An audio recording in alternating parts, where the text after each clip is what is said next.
Well, good day and welcome to WingStache. I'm Carrie, and we are going for a ride.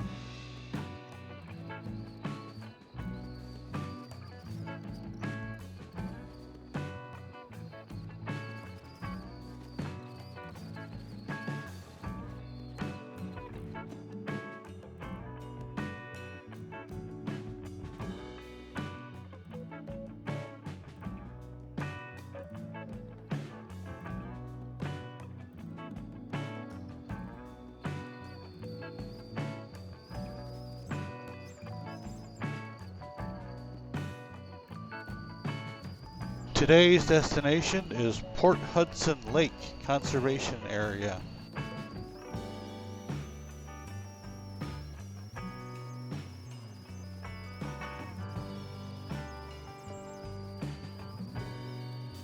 The temperature on the bike tells me it's 60 degrees, so I have my mesh jacket on today and my mesh pants over some jeans, and it is beautiful. Sunny, mostly clear blue sky, a little bit of light clouds. Doesn't get much better, especially for early spring, February. I guess it's technically not spring yet, it's still winter, but feels like it today. Beautiful day.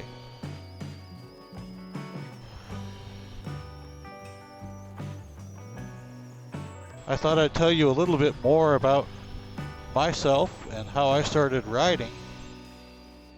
I did not grow up riding motorcycles, even though I do have a distinct memory of seeing Honda motorcycles in a Honda car dealership in the early 1970s or mid 70s, and really thought that was the greatest thing and would love to have ridden motorcycles, but that was not going to happen in the household I grew up in. My mother, like many, was firmly opposed to that idea, and honestly we really didn't have any place that I could have ridden a motorcycle. We didn't have land or anything to ride a small dirt bike or something like that, so I suppose that was reasonable. But I never lost that desire to ride a motorcycle. I became interested in them as I saw those motorcycles, and especially as a child, the Honda Goldwing. I distinctly remember seeing it in the showroom and just being almost, it was unbelievable to me that it was so huge, and I thought nobody can ride that, not even a grown adult person. That's just unbelievable how big that bike is. And of course, as you know, the Goldwing continued to get much bigger since that time. I believe it was an 11 or 1200 cc at that time and has grown to 1800 cc in the 2000 or 2001, starting then. So anyway, fast forward to my early 30s, my brother and I were talking about motorcycles, and he was also interested. We both thought, hey, maybe we will, get our license to ride, and we could buy and share a motorcycle, which shows you how foolish we were, since we live 45 minutes apart, and somehow thought we would have a motorcycle and share it. I mean, it makes no sense when I think back to it now, but it made sense then because we wanted it to make sense and it seemed like a reasonable idea. So we went and took the Motorcycle Safety Foundation Basic Rider course, which, by the way, I would recommend everybody to take, even if you are a current rider, and especially if you are a current rider and have never taken that course. I could pretty much guarantee you'll learn something new from that you may have learned from riding in a parking lot, or your uncle taught you, or something along those lines that you hear the story so many times. But I can't imagine even an experienced rider would pick up something new, something different that they hadn't quite learned the same way. And anyway, for me, it was a complete introduction. I had never, I guess my brother had driven, and I guess now that I think about it, I had driven a car with a clutch, but I had never, ridden a motorcycle, never knew anything about, clutching and shifting. It was a big, unknown, and kind of it felt like a high bar, something new to learn in the class. And we took the class over a weekend, and when we finished with it, I went and got my license, and my brother decided, based on the class experience during that weekend, that he wasn't so interested, so he never did get his license. So that's all right. Better to learn then. I'm glad he had the opportunity to decide through practice and experience that he wasn't interested and didn't feel like doing that. So I did, and fast forward a couple of years after I got my license endorsement for motorcycle, that before I got my first motorcycle, which was from a friend of ours from church, and he sold me a 1982 Honda GL 500 Interstate, and that was a great bike. In some ways, I look back now and I think it, might have been a little too big for really starting out on, but I didn't really feel that way at the time. I mean, it was top heavy, but I guess if anything, that forced me to be really careful and be very conscious of stopping carefully, using both brakes all the time, not letting the front end dive. The kinds of things that would happen on a larger top-heavy motorcycle like that. So I had that motorcycle for only a couple of years, and then I decided I wanted something more cruiser-like, so I got a Kawasaki Vulcan 750, and that was a really fun bike. And I some loud pipes on it because I also thought that was cool, and convinced myself that people saw or heard me sooner, which I'm not so convinced was really true, but it seemed like it, or again, what I made myself believe because I wanted to believe it, I think. But I did love the sound of those pipes. They were great, but it was quite loud, and in retrospect I feel kind of bad for some of my neighbors when I would leave the house early or come home late. But the bike itself was great, had a lot of power. It was significantly bigger than my 500cc, moving up to 750cc, and it had a lot of get up and go.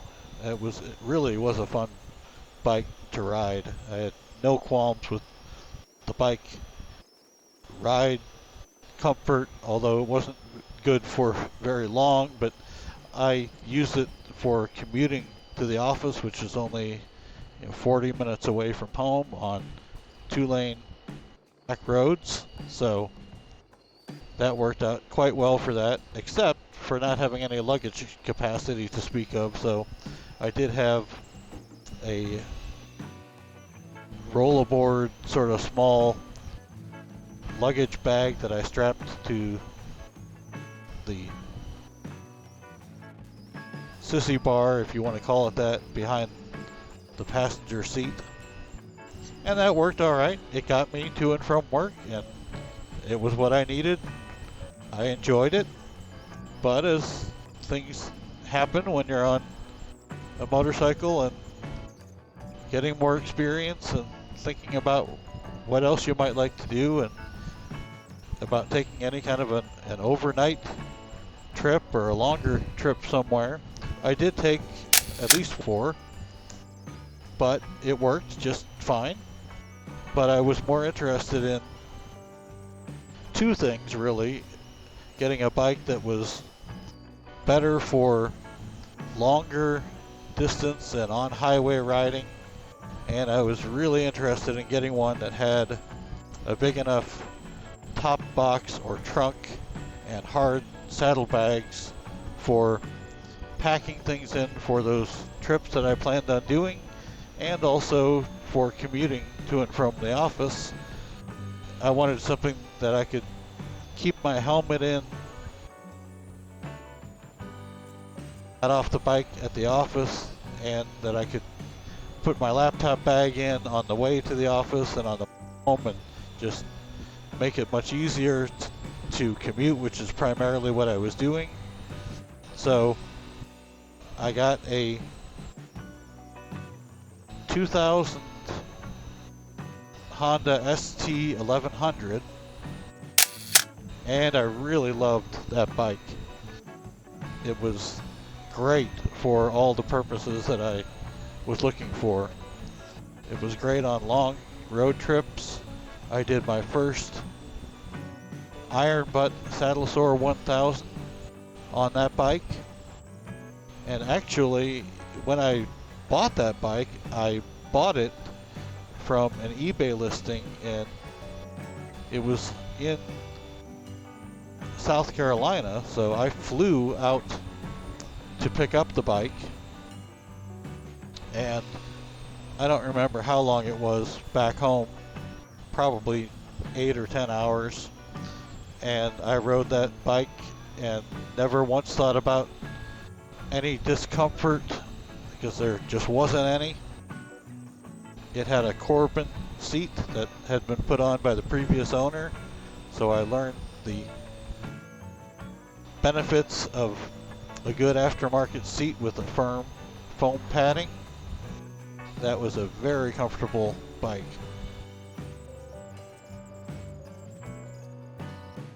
And I rode that bike for 10 years, and in 2019 I got the bike that I'm on now, which is a 2007 Honda Goldwing with ABS and navigation.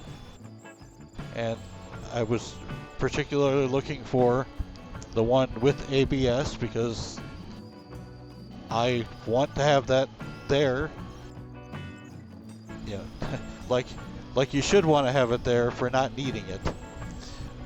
But I figure I'm probably not that much better than anybody else, and in a panic situation, I just might grab too much front brake, even though I practice not doing that, and I mentally think about not doing that and practice applying both brakes all the time in a smooth and controlled manner. But you don't know what you will do when the panic situation occurs. So ABS, I think, is a must for me, and I will not buy another bike without it. So that was 2019, and I'm still enjoying this bike. And I believe I've put on about 70,000 miles since I got this bike, and a lot of that has been highway miles. I did still commute for several years to work on this motorcycle, but I also did a lot of overnight trips and Iron Butt Association rides, and in 2021 I did the coast to coast in 50 hours trip. I rode out to San Diego, California, and then I rode from San Diego to Jacksonville Beach. And in 2024 I did a 48 states in 10 days ride, which I thought would be torturous and I found out I really enjoyed that ride. After the few days of getting up, riding all day, getting up the next day, doing it again, that was, to me, very enjoyable. So I will probably do that ride again at some time, and I definitely plan to do the 50cc again, the cross country, and I'm toying with the idea of doing it as a back-to-back. Not to prove anything to anybody else, but because I enjoy it. I like riding and going through a whole tank of gas and stopping again, filling up, and just wash, rinse, repeat, as I enjoy being on the road. So that's my story. Hopefully you're not falling asleep, but I thought I'd tell you a little bit more about myself, and I appreciate you giving me the opportunity. Please let me know in comments if you have your own stories or questions about my story. I would love to hear what you ride, if you ride, and what you think about what you ride and what you might get next and why. I think those things are fun to talk about. Get other people's ideas and perspectives on what makes a good bike for them. It may be something I've never thought of.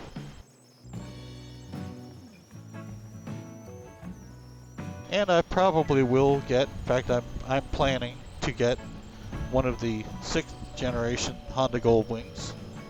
But I'm very satisfied with this bike, and I've put some good suspension on this bike, so I feel like I need to get my money's worth out of that, and there's nothing this bike is missing in my opinion. There are some things that would be fun to have. The Android Auto, for example, would be nice. But, I have it on my phone with Google Maps. I could get, if I wanted to, an Android Auto device separately to put on the handlebars instead of my phone, and I might do that at some point. But that will probably be my next motorcycle, but I'm in no rush for that to happen anytime soon, because this one is perfect still for me.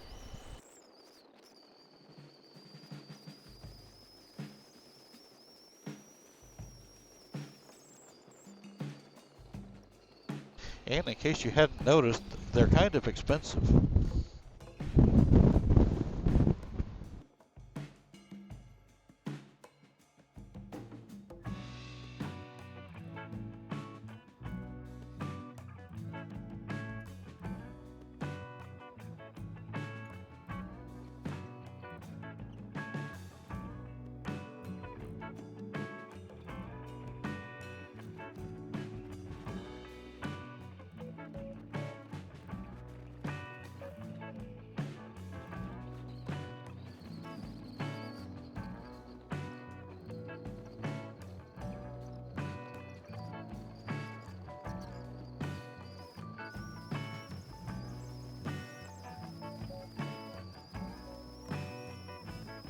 You can follow me on Facebook at WingStache. You can also find me on YouTube at WingStashed with a D. Only because it was not available as that name without a letter D on the end. So I had to settle for that, but that's alright. And if you would, please consider liking my Facebook page and liking the video if you like it, and subscribing to my YouTube channel so YouTube will let you know when I put new videos out, which right now I'm trying to do fairly often because I want to make a lot of videos back to back and get better and faster at putting them together. I'm learning new things every time. But I also would appreciate those comments let me know what you think would make them better.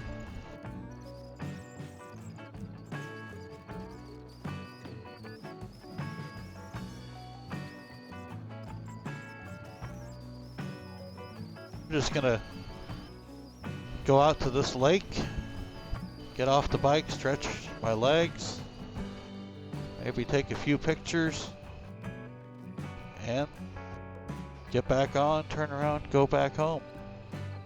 Because I can. And it's such a nice day. It felt a waste to sit in the house when I could be out here. And I could share it with you.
Oh, gotta watch out for the gravel in the entrance. Don't want that kind of excitement.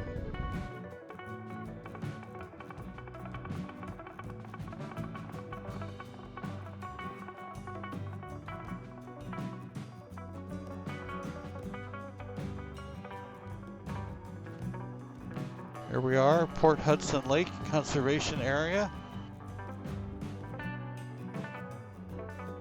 I like to come out here in the spring and summer and just do some dock fishing. I'm not very good at it, and I usually don't catch anything. Or if I do, it's small things I just throw back, but I still like it. It's fun to do. Wish I could do it more often. But this motorcycle seems to get more of my attention than coming out here to fish, which is not a bad thing. It's good to like lots of different things.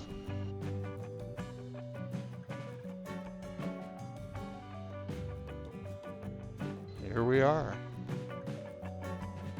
I just love this spot. It's always so quiet out here.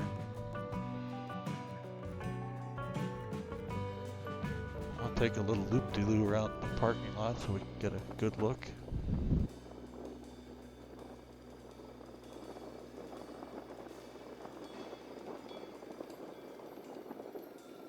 wander over here a little bit.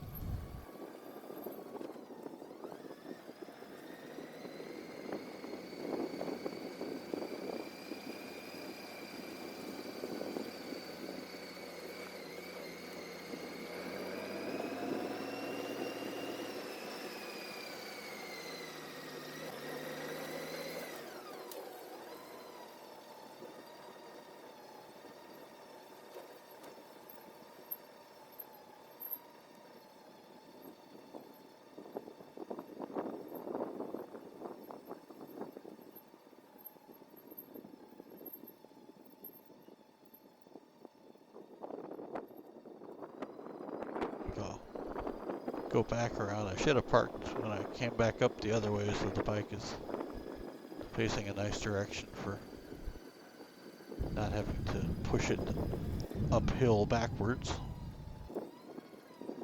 You know what I'm talking about. We'll take this spot, go in this direction.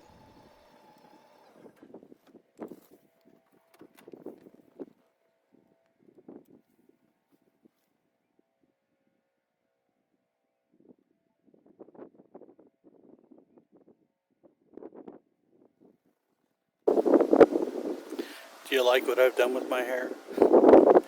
Yeah, that's what happens with the helmet. I'm not going to worry about it. I thought I would take a moment to give you a better look at the whole bike, since I'm not sure you've gotten to see it other than a little bit from the camera from the front. Here it is in all its glory. I got to show off this sticker on the back. My son, who works in Tokyo, sent me these Hello Kitty Honda stickers, which I just think are really fun.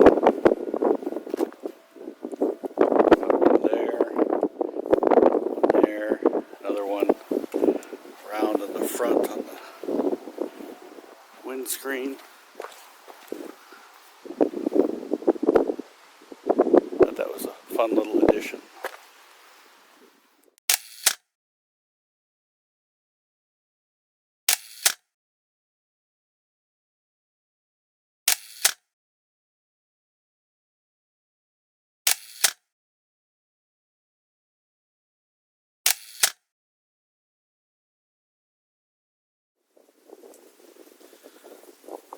Just wanted you to be able to get a good look at the sign.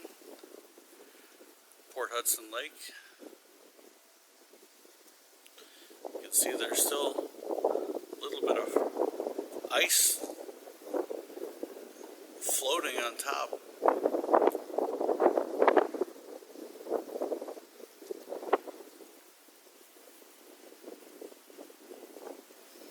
And there's some melted open water beyond.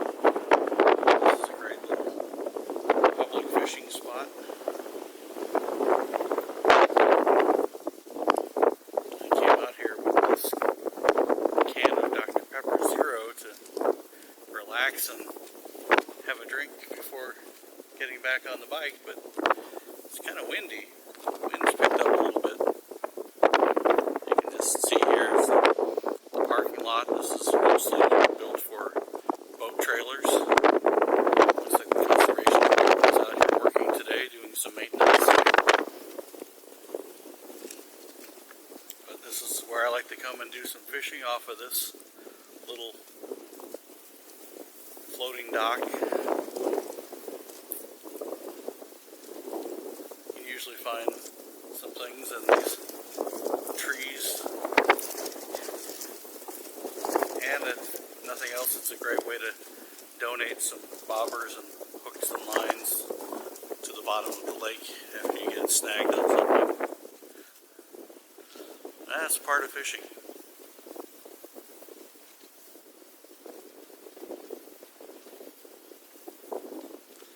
I think that's going to about do it for me today for this ride.